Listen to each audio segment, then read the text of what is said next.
Warning: the views and opinions expressed in this program are our own and/or those of our guests. They do not necessarily reflect the views or positions of our employers. Viewers' discretion is advised. Deal for deal is the way, man. That's what I think, and that's what I stick to. Don't be the guy that says no unless you understand that transaction's not getting done anywhere else. Relationship building with other BDOs is really probably the secret sauce for my success as a BDO. How do you typically start a deal trading relationship with BDOs at other banks?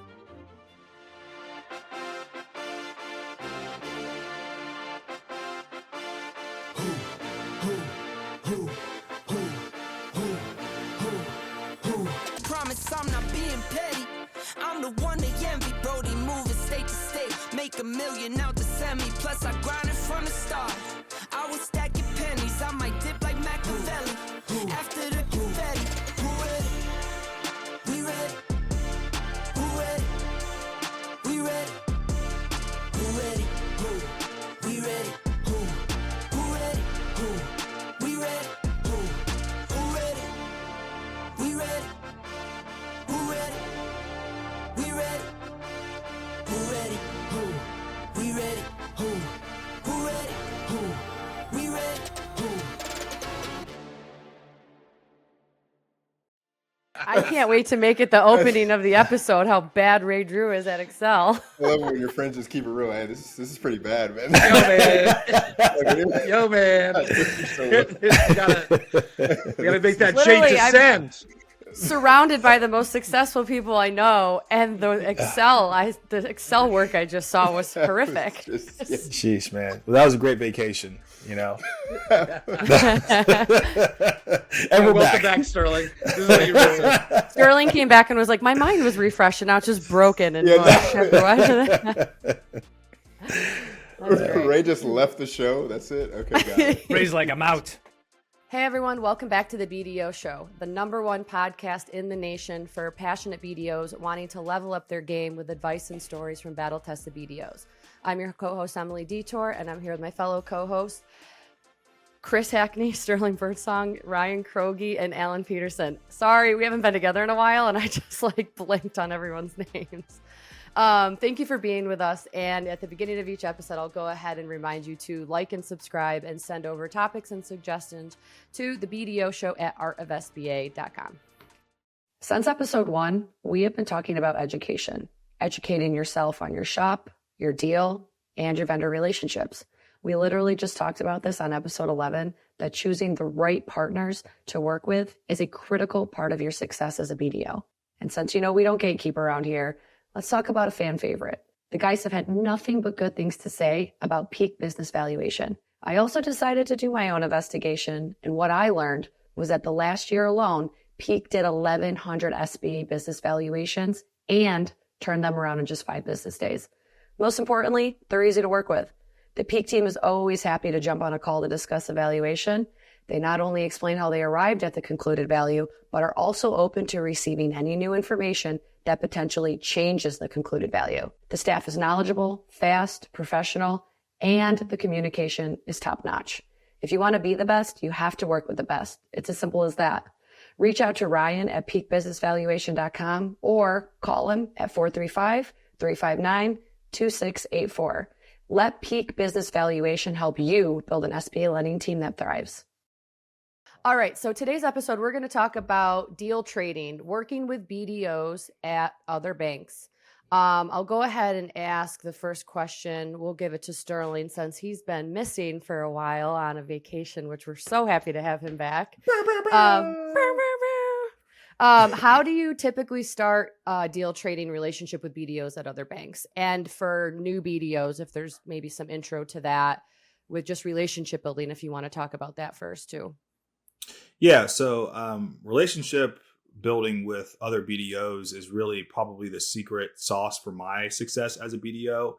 I really go after other BDOs as a referral source. I obviously love my brokers, and I will continue to have broker relationships. Any way a deal comes in the front door, it comes in the front door. But I've always found that going to other lenders is often a better referral source than even going to brokers directly sometimes, because all loans need a home, and so all loans are looking for a bank somewhere. And so if you can talk to a bunch of different bankers and start to build kind of a banker network, and they kind of know what your credit appetite is, and it also helps if you have a more flexible credit appetite than the bankers that you're talking to, or you have a larger geographical footprint than the bankers that you're talking to. But you want to be front of mind for these people to know, hey, I have a deal in Alabama. My bank only lends in Florida. Well, I can't get it done, but Sterling can. Or, hey, I have a debt refinance deal and my bank doesn't really like doing debt refinances, especially if they're MCAs. I can't get it done, but maybe Sterling can. And so if you stay front of mind and you make sure you let the market know what it is that you provide as your go-to service, then that can be a really strong way to actually to see deals, because again, the deals are going to come to a bank one way or another. And so once they already come to a bank, if they know it's not going to work at that bank, if another banker can just kick it over to you, oftentimes they already have a full package. They're already further down the road. And it's actually sometimes less work for you than if you would have just gone to the broker directly. And, the rule of thumb there, though, is that just make sure that if you do get a deal from another lender and it is a broker attached to it, that you don't actively try to steal their broker. Obviously be respectful of that relationship that they have with that person. And, look, sometimes it's going to happen. Someone's going to like your process. Someone's going to like you as a person. But just make sure that just happens organically. Don't start undercutting the people who sent you the deal. Don't tell a broker that you're going to start paying them more than the person who sent the loan to you in the first place. Just make sure you take care of your people and treat people the way that you want to be treated. But I've always found that, having a relationship with lenders, especially locally in your market that you can meet in person, is a fantastic way to source deals. Yeah, you're great at that, Sterling. Like that, the council dinners that you put together, I was really impressed. I mean, you had a representative from pretty much every bank that's a player, right, in our Tampa Bay market. And I think that's obviously a great way to stay right in front of those folks, even when you see a crazy deal, like for a blimp or something like that, I like deal trading, and I like doing it with other financial institutions, other banks. Here in Michigan, I know a couple QSOs, which, if you're not unfamiliar, they're credit union servicing organizations. So they're a firm that usually has BDOs working for them that will do the underwriting, the processing, and everything for credit unions that just don't have the staff, don't have the capability or the know-how to do commercial lending. Now, the majority of these QSOs and credit unions are only interested in IRE, investment properties. That's all they want. And being a BDO specializing in SBA, well, I'm not going to touch it. So every one of my clientele that call me say, hey, Ryan, I got a retail strip center, or I got an 80-unit apartment complex. Can you hook me up? I take that referral and I send it over to one of my QSO buddies, and they'll do it. Now, on the flip side, they're a QSO. They don't have PLP. None of their credit unions have PLP. And quite frankly, they're not interested in BizAx if they don't have large pieces of real estate to go along with them.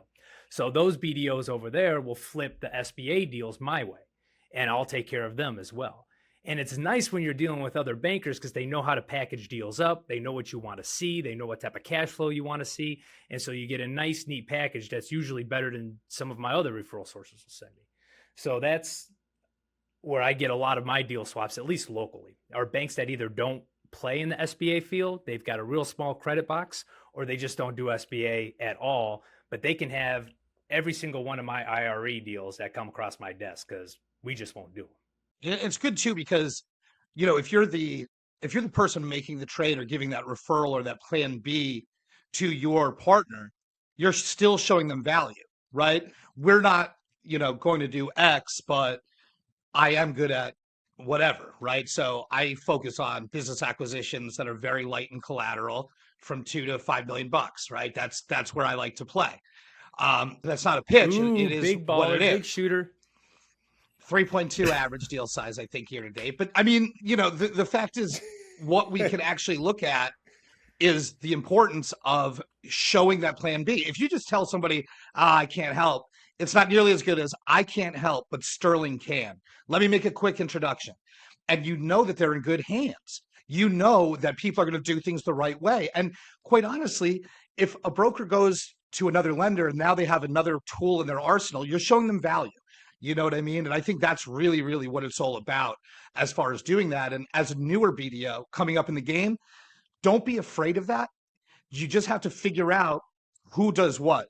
And there's not a better way to do that than simply networking with other BDOs outside of your immediate, your shop. Find out who's good at what. I'm not going to touch a startup for any reason. You know what I mean? I'm not going to be as aggressive, even on a franchise startup, as other shops are. I know where to send those deals. Maybe it's deal size or use of proceeds, but don't be afraid to show value to your partners, because if they truly are your partners, they're not going anywhere. And there's really no need to gatekeep, because a good deal is always going to find a home. If a deal has a chance of getting done, eventually it's going to get to a bank that's going to be able to get the loan done. So why wouldn't you want to be involved in that process? Because like you said, you're adding additional value to the customer, or you're adding additional value to the broker by being able to say, hey, I was the one who put you with so-and-so. And, people remember that. As opposed to you just saying no, and then they have to go out and beat the street on their own. And eventually they find a way to get a deal done, but they're not going to, when that deal closes, they're not going to think back to, oh, it was Sterling who actually put me with this gentleman in the first place. Like, thank God he was able to, thank God Sterling's so connected that he knew exactly which bank would get this deal done. And he was the one who put me with this person in the first place. Like, shout out to him. Without him, this probably doesn't get across the finish line. People remember that type of stuff long term. And that's how you end up getting calls from people a year down the road with a potential project, because they remember, oh, hey, Sterling helped me out that one time, and, his bank wasn't able to do this deal that I placed, but maybe you should talk to him. He's a pretty good guy. And if he can't do it, he'll know somebody who can. And so you end up actually getting more looks that way in the long term. Yeah, I couldn't have said that better, because as salespeople, we don't want to say no. We don't want to say no unless it's a transaction nobody's going to be able to get done, right? And so you want to be able to make those connections and pass it off to someone you trust. And look, if you're worried about losing your referral source, then he wasn't really your referral source. That relationship wasn't really put together solidly enough to begin with. Because if your referral source ends up going to another bank and starts having them as their first look, then look, man, he wasn't your referral source to begin with. It was just your turn. It's just your turn. Just your turn. Last episode, we were on the subject of conferences, and we were really pounding the fact that when you're at these conferences, go chit chat with other lenders, talk with them, find out what they do, find out their niches, figure out who's on their team, who you connect with, be friends with each other. This is competition always, but it's like kind of like you can scratch each other's back, or it's a handshake. I don't know what metaphor I'm going for here, but the next question I'm going to ask Chris this question. So for new BDOs and existing BDOs, how do you guys get paid for deal trading? Is it usually a trade of deals, or is there another method to this? Getting paid for trading deals? What? Chris is actively fixing Ray's spreadsheet as we speak. I'm actually securing our meat market reservation, but do not mess that up. Yeah. Ocean Prime is going to be mad when they listen in on this. It's just once. You tip out every now and again. It's just their turn. Yeah, it was just their turn with the tip out. It happens. It happens. What was your question, Emily? How do you get compensated? There's two ways. One, you could just trade deal for deal. That's the way I approach it. If I send you a deal that doesn't fit my box, you send me a deal that fits my box. It's just reciprocity. Mm-hmm. That way you're not tracking, hey, when did this deal close? And you're not, checking your bank account. It makes, I feel like, the relationship a little bit better between lender to lender if you're not waiting on a check at the end of the loan closing when you send a deal over. The other way is you can get compensated. Now, what's important, if you are a lender, you need to assess your compensation plan. In a lot of comp plans, there are it specifically addresses the split. So if I send a deal over to XYZ Bank and I get paid on it, then a certain percentage needs to go to Bay First, and the rest comes to me, Chris Hackney. If you have signed a compensation agreement that is similar to what I just described, and you get all of the payment and your bank doesn't get any, and they find out, you can be terminated. That is cause for termination. For sure. And so you want to make sure you read, what type of comp plan am I on? And if you are getting paid for those deals, just be transparent about it and abide by those splits. It's very hard to, I won't say it's not, it's easy to do it without being caught. I'll say that transparently. But you don't want to live that sort of life where you're maybe looking over your shoulders, man, I got paid this. Will the bank find out one day? So you want to be cautious and mindful of that. And that's why I prefer to just trade deal for deal because, our bank, we have some sort of a split arrangement. But those are the two ways. What I was going to say is don't forget, too, what a small world this is in SBA lending. You never know where you're going to want to land. You're never going to want to know who knows who. You're never going to know what closer used to work with your current sales manager and just saw your name on a Form 159 that they're supposed to send to you via DocuSign. Don't be stupid and mess up a career trying to chase a quick rip. It's stupid. Deal for deal is the way, man. That's what I think, and that's what I stick to. And that wasn't always the case, at least for me. Back in 2004, when I left TCF from being an underwriter and actually got to go on the sales floor and be a BDO, I worked for a small community bank here. It was only about a $400 million bank, right? So it didn't have a massive legal lending limit. Okay, so $300,000, $200,000 deals were probably about the norm. You get up to $1 million, that was like a big deal. Went all the way up to the big guy to get signed off on, right? But we had some pretty aggressive lenders, and we would want to do big deals. And so I got, as the SBA guy, going to some of these conferences, I got to meet some pretty interesting people that we built comp plans around for. So just to kind of start off, I knew a gentleman out of Ohio by the name of Jim Fliss. At the time, he worked for Zion's Bank. And if any of you ever were around before 2010, Zion's Bank was the biggest 504 buyer in the entire country. You could earn 7 to 8 points on a 504 deal that you would sell to them. They would do the first and the second. You'd do all the underwriting, send them all the information. They'd click on it, and as soon as you booked it, it would be swept and sold off to them, and then they send you 7 to 8 points in your bank account, and we had a 30-70% split with the bank, which was phenomenal. So my sales manager at the time used to call it a lender crack. Once you get a piece of some of those big commission deals, man, that's all you start hunting for, right? Zero risk to the bank, all being sold, all fee-free income coming into you and to the bank. There was another guy out of Ohio that we did business with. His name is Tom Owens. Tom is still in the SBA industry today. Still talk to him on a regular basis. Hi, Tom. He works for a bank that some of you may have heard of if you're old enough. It was called Lehman Brothers. We are not old enough. Lehman Brothers, man. Let me tell you about Lehman Brothers. Lehman Brothers had a stated income business loan. What went wrong with Lehman Brothers? I have no idea, man, because with a product like that, how can you lose? And so it was like any of these deals we had hair on it that I just don't know. Well, hey, how much do you make? Can you fill out this form and does it make sense? Do you have any issues in the past? No.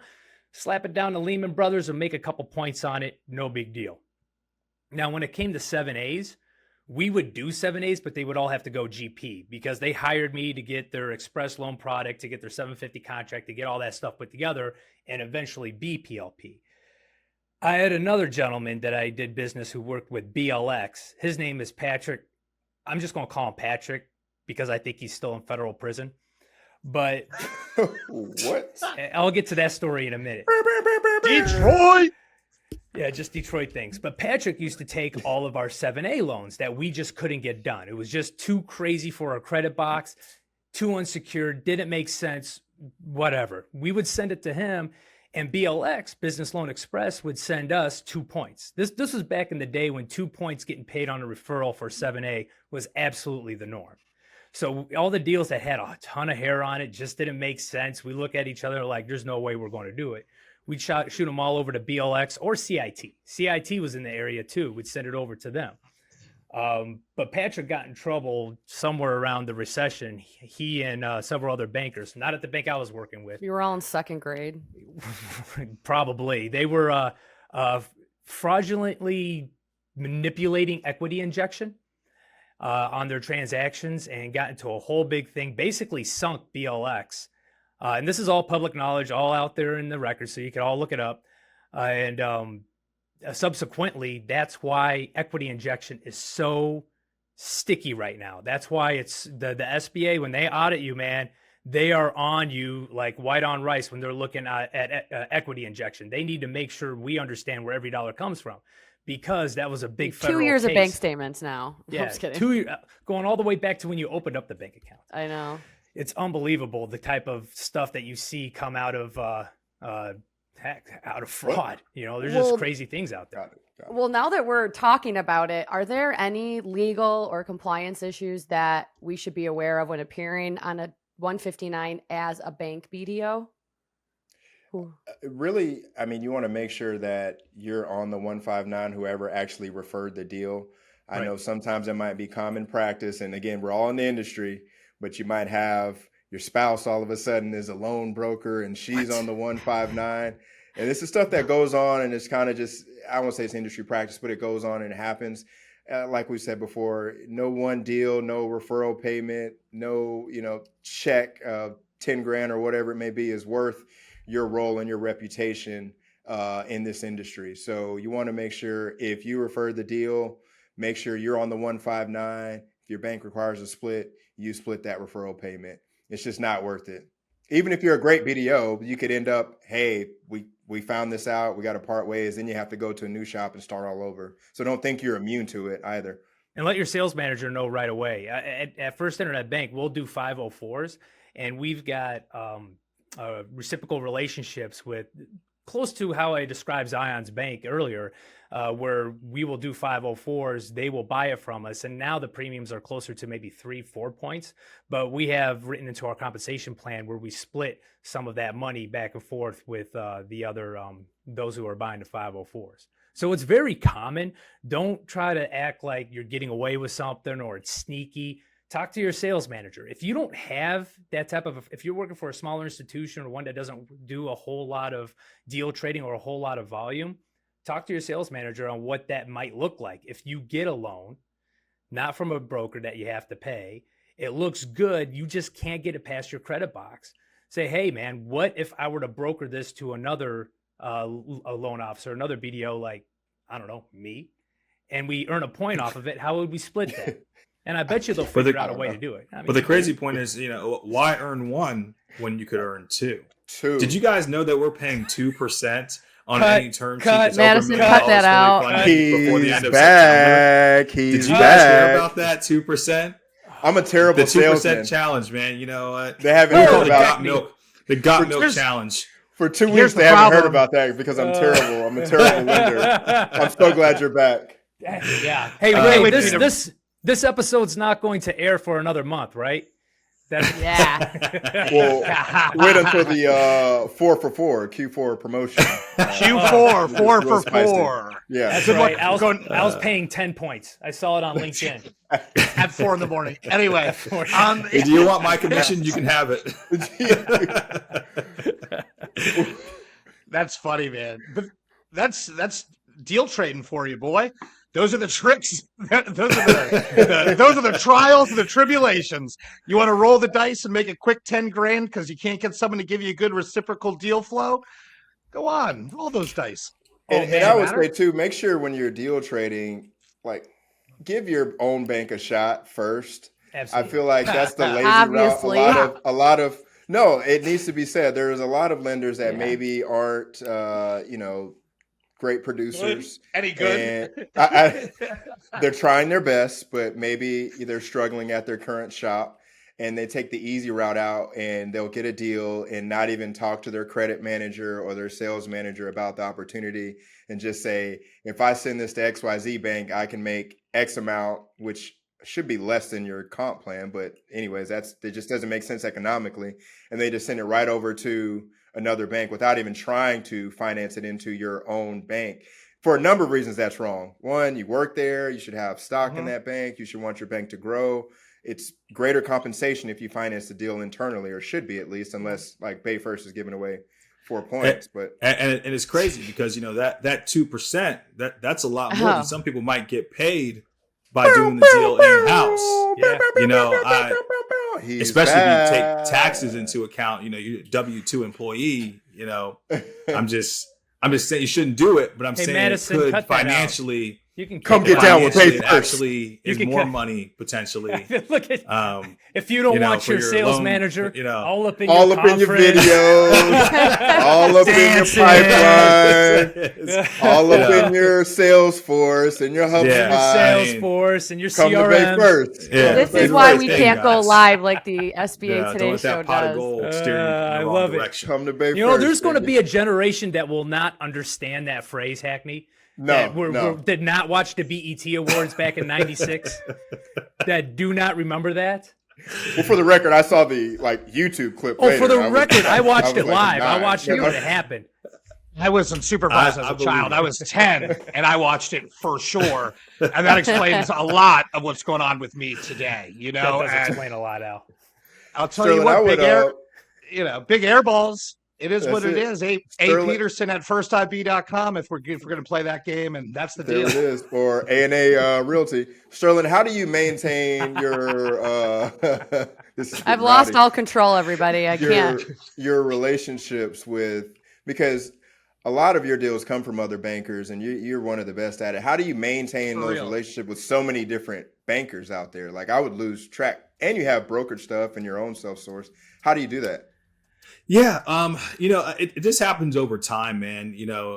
It takes a while to build deep relationships with people. It's not something that, you can just do over the course of 6 months or something like that. It really is something you do over the course of like 6 years. I mean, I've been in SBA lending now since 2016. So it's hard to believe, I'm going to be hitting my 10-year anniversary before we know it. It's the time really kind of flies by. But, I meet people over time. I have a genuine relationship with them over time. And, I don't really just hit them up when I need something, I like to talk to people. People, I think, enjoy talking to me as well.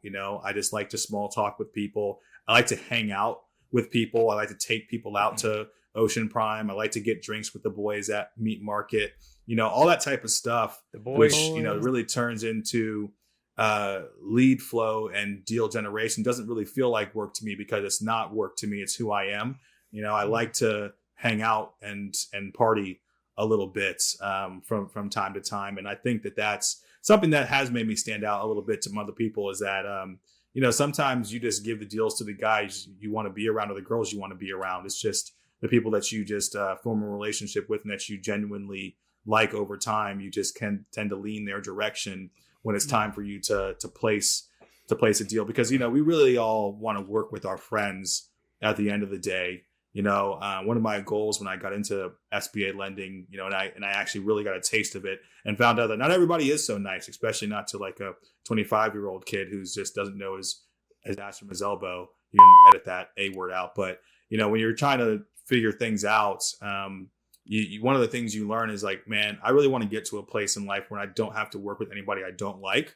And then as you start to get deeper and deeper into this and you start to get more deals, you really can kind of pick and choose who it is that you actually work with. And, it's the same with your referral sources over time. You're going to lose some referral sources. You're going to gain some referral sources. And the ones that you're going to keep are the ones that you actually like. And the ones that are going to keep you are the ones that actually like you. And the same thing's going to happen with these lenders and stuff like that over time. You kind of gravitate towards the people that you like and that you have a good relationship with. And the same happens, vice versa over a long period of time. But, it's not something that just happens in months. It's something that really takes years. So one of our lenders, she's struggling with, hey, I'm sending deals out to this person and that person. They never send me deals back. They send it to this person. And it happens a lot too with, I'll just say it, like a lot of the women lenders in the industry, the younger ones here at my bank and what I've seen. And what I tell them is, okay, if you don't have a strong relationship with that person, if you're sending it to that other lender just because I know them, then that's not a relationship that you have to be sending deals to that person. Develop your own network and your own peer group of lenders that you can trade deals with so you have reciprocity. If you're sending a deal just because I'm cool with this lender and you've never worked with them, never really never traded a deal, then you're not going to get that reciprocity. You're not going to start trading deals back and forth. So find your own network of lenders that are in your, rung of production that are coming up with you and trade deals back and forth between that group, and y'all will grow together. Exactly. And that's a really good point, Chris, is that, what ends up happening over time, especially for my young people out there who are watching this, who are, you know, in their mid to late 20s. Sometimes you just got to give it a little bit of time. You know, you're going to look up all of a sudden when you're in your mid 30s, and a lot of people who are in similar roles and are actually decision makers within organizations are all of a sudden going to be your peers. They're going to be the people who are the same age group as you. They're going to be within 10 years of your age. Whereas, you know, when you're in your early 20s, you know, maybe you are a lender. If you're lucky and you got put out on the street a little bit early, you may be the first kid on the block. You know, we have a guy right now who's 23 years old, who's a lender. I don't know any 23-year-old lenders, just to be honest, besides him. So, you know, when he calls around, he's going to be the youngest guy in every conversation. And, you know, that's great. But, you know, I think that it does make a difference when you are, you know, talking to somebody who, you know, gets these little jokes like, you know, the BET Awards joke that Ryan just made. You know, you only get that if you're from a certain generation. It's those little things that, you know, ingratiate you to somebody because, you know, there's certain things what's understood doesn't have to be explained, right? And so there's like little things like that kind of endear you to people, and you can't really replicate that. It just comes from like, you know, somebody who's essentially in the same class as you, if that makes sense. I love Young and Hungry though. I mean, I've thrown. I love them too. There's nothing wrong with that. Yeah, I'm not ageist by any means. You know, I work with anybody. But I'm saying there like, is something for that. If it's like due to deal size, I can't touch something. I definitely have Young and Hungry BDOs that I feed. You know what I mean? Straight up, that I know that when there's something where they're living over their head, that I'm going to get a crack at that maybe, but I don't really care. But to your point, sure, I couldn't agree more. And Chris, honestly, what you brought up right there was exactly where I was going with that. You know what I mean? If it isn't a two-way street, put on that turn signal. You know what I mean? Ooh, shout out to turn. Shout out to turn signals. But what if you drive a BMW and don't know what a turn signal is? Like, don't you have a couple of those, Krug? Anyway, yeah, that's why I don't know what a turn signal is. We don't use turn signals in BMWs. I have driven with Ryan Krogi, and I think it was one of the most frightening experiences of my life. Yeah, or it was, brake pedal. First of all, and that was the first time I drove with him. Not even the time where he almost killed a pedestrian on Bayshore. Yeah, okay, I thought you were going with that one. We had a Lamborghini Urus, and I think he did 130 miles per hour in traffic. I did. Okay, it wasn't even a clear road. Well, that we were guy, in traffic. I don't even know how it's possible. Gallo didn't miss a beat either. He just kept talking and was going through his story. And I just wanted to see how fast I could go before somebody said, "Hey, wait a minute, dude. You're at over 130." I'm just looking. I'm like, does anybody else see this? We're moving really fast right now. I forgot about that. Yeah, that was fun. That's hilarious. The guy he almost hit on Bayshore, his legs were in front of his body trying to get himself across the street. I think he. That was a pure California. Yeah, that was a pure cartoon run before his eyes. That was intercoastal. Just well, he's a viewer now. Also for the young folk out there too. Spreadsheets. Shout out to Ray Drew. He's great at them. Make a spreadsheet of what lenders do what. Right? When you're coming up, like now in my mind, I know that First Internet, they're going to get home on a $4 or $5 million airball. I don't have to really think about it or look at something, right? I kind of have a spidey sense for it, and I know where to place things or who to send people to. Maybe when you're starting out, you might not know. And so just build a little spreadsheet. XYZ at XYZ Bank, they do ground up construction, and my bank doesn't do it. So as you grow your network out, you can have a repository of all these different lenders who do all the types of deals that you don't do at your bank, and it'll be easier for you instead of having to like search through an email or Rolodex of the last time that you sent a deal elsewhere and what type of deal it was. And then as you grow in your career, you just know who does what. Let them know what you do too. Make sure you let them know what you do. Like, hey, I hope that you can, help out this client. I understand that you guys are strong in this space. And hey, don't forget, what we really like is this. If you meet somebody at a conference and you're asking them what kind of deals they do, and they go, hey, 7As, that's not who you want to talk to. You want to find the individual at that shop that knows really what they do that nobody else does, right? Because everyone has that flavor. And if they don't know what it is, you're not talking to the right one. Now that I think about it, it's been a little while since I've gotten a lender referral. If you're a banker out there and you're watching this and you haven't talked to Sterling Birdsong in a while, pick up the phone. Is it? Give him a Is call. it? He Has it misses been a you. little while, Sterling? Has it been a little while? If I'm not the You've been one, I gallivanting can around the guarantee you UK. I'm the two. And you know what I mean by that. Oh, the deuce? You know what I'm saying? If I'm not the one, I'm definitely the two. And Not you know the two. what I mean by that. So you can just holler at me and we'll get Holler at reacquainted. me. Reacquaint. How many weeks were you out in Europe, Sterling? Sterling comes on here in full Sounds like an form, R&B song. ready to Oh, yeah. rock. He's got his sexy specs on, looking so studious. He needs All the business boys got today, new man. haircuts. They're spicy wait a as minute, hell wait a today. minute. Sterling, how many weeks were you in Europe? I forget. I think I was gone for actually 2 weeks. Not one, but 2. Oh my God. If you want to hear about it, I'll tell you all about it. Both weeks. 2. Too good. Too good. What else can we love give? Too good. Too good. I'm sick of you all. Oh, It's too hot for God. this.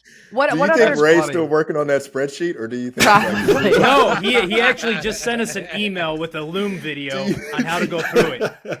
You think he's mastered Excel, and he's like, yeah, he's like recorded a whole video on how to do it. He's probably gonna master it now. because He's doing it's- long form Yeah. Excel somewhere in the back. Yeah, My Long hands. form. I'll show them.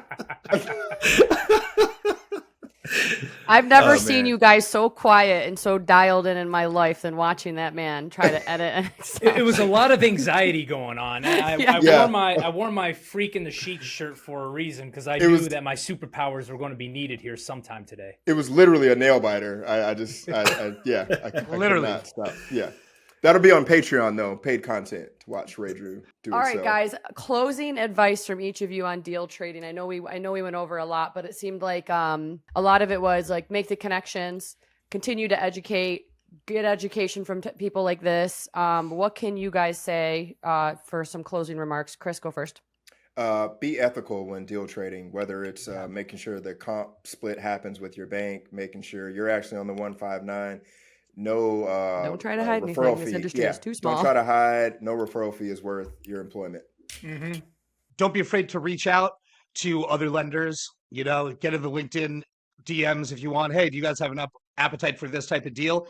But don't forget to tell them how they can repay the favor. It's a two-way street. You know, don't be a Krogi and not use a turning signal. And also, no one deals worth your career. I want to second that. It's a really, really, really good piece of advice. Go and take a lender out to lunch this week. You know, go on LinkedIn, find somebody who is in your network. You know, and I think networking with lenders that are in your city, I always like it when you have a good firm base of deals that are coming out of your geographic area. You know, you got your finger on the pulse. You know what's actually going on. Go meet with another lender. And the way I've always approached those conversations, by the way, is just it's so easy to talk to somebody who does the exact same thing that you do. It's just like, how do you guys do it? What's your credit box like? Do you like those types of deals? Do you not like those types of deals? I'll even ask them what the comp plan is like. I just want to know what your bank's all about, how you guys do it. And if you like it, what you don't like, and then you just tell them the same in return. And, that's how you form a relationship. Awesome. Ryan, you have 20 seconds. I got 20 I'm seconds. timing you. Network, no other BDOs. I think everyone kind of hit it on the topic. And look, don't be the guy that says no. Don't be the guy that says no unless you understand that transaction's not getting done anywhere else. Build up your network of not only referral sources, but people you can referral deals to. Because when you are known from referral sources as the guy that knows a guy or the guy that could get a deal done, you will be the first call every single time. Awesome, you guys. My piece of advice, because we talked about this last episode, was conferences. Conference season is upon us. We are about 30 to 60 days away where you're really going to start needing to make these connections in email, in person, on the floor, when you're traveling. Get in front of the faces of these guys right here. Come up, say hello. Don't, chase brokers down aisles. It's these guys right here that can also, pivot your career into a positive direction. So really good episode today, guys. Everybody, thank you for listening. If you want to send over some emails and topics and suggestions, send those to the the BDO Show at theartofsba.com. I will get that right one of these days. And go ahead and flood these guys' inboxes with questions. They love it. They love to respond. We love to respond. And we will see you next time. Shout out to Hannah Layton. She's doing a great job. Doing a great job. I love Hannah. I love Get Hannah, it. by the way.